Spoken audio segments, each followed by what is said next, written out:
At Back in Business Physiotherapy, we specialise in treating low back, pelvic, hip pain and dysfunction. We consider the body to lie in a sling of muscles, similar to someone lying in a hammock. Frequently, the pelvic joint can become dysfunctional in people who suffer from joint hypermobility syndrome, JHS, such as Ehlers-Danlos syndrome. Other people may have suffered a trauma which resulted in movement of one of the three bones, wings, alia and triangular bone, sacrum, of the pelvis into opposing directions.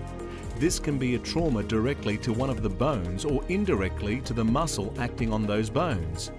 Frequently, this dysfunction is accompanied by muscle imbalances, which are the result of weakness, pain, and inactivity, or the converse, repeated high-level activity leading to excessively strong and tight muscles in one direction and strong and long muscles in another. Essentially, we are looking at timing, coordination, and rhythm across the pelvis. In some stiff people, the tail tends to wag the dog.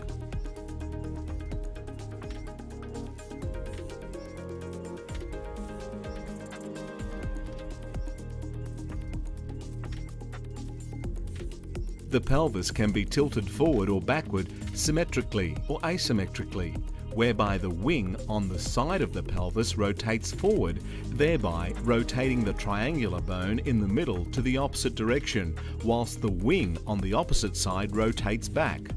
This configuration occurs normally with walking, but can become a fixed entity in some cases, or represent an excessive movement in one direction only due to muscle imbalances around the leg and pelvis. The latter is commonly seen in a tight hip flexor and rectus femoris on one side, with a tight hamstring on the opposite side. Pelvic rotation in one direction is frequently accompanied by sacral torsion in the opposite direction. Commonly, the hip flexors are assessed first. There are two parts to the hip flexors. The longer part comes from the front of the spine, which even has fibrous attachments to the diaphragm, whilst the shorter part sits within the pelvis and is responsible for hip stability.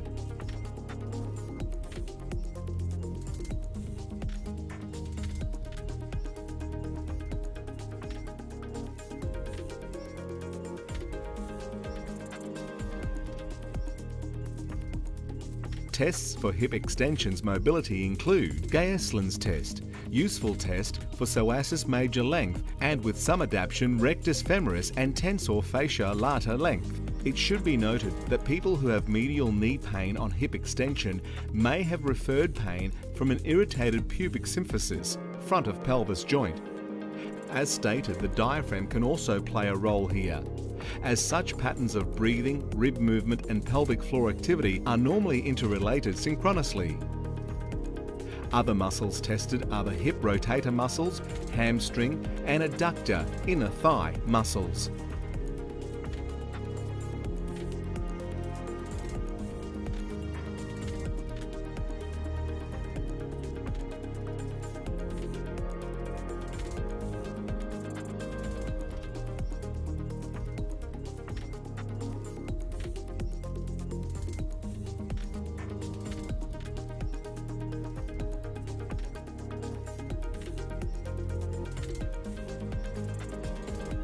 Other interesting interactions involve thoracic ring relocations, whereby the consequences of leg movements on pelvic stability are assessed using pressure on individual ribs. Similarly, forces can be applied across the front and back of the pelvis. Combinations of forces in the pelvis as well as combinations between the pelvis and thorax, as well as using muscular force closing pressure by the client whilst resisting the therapist. Hereby, biomechanical elements can be treated and motor control elements can be assessed with exercise regimes in mind.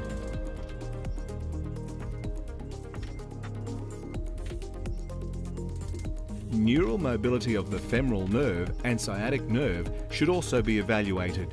Improvements in prone knee bend, PKB, after muscle energy techniques to external rotators and pressure on the opposite superior sacrum. Pressure of external rotation on one side and on the hamstrings on the opposite side allows for the assessment and treatment of neural aspects of pelvic asymmetry. Integration with the entire body is the logical consequence.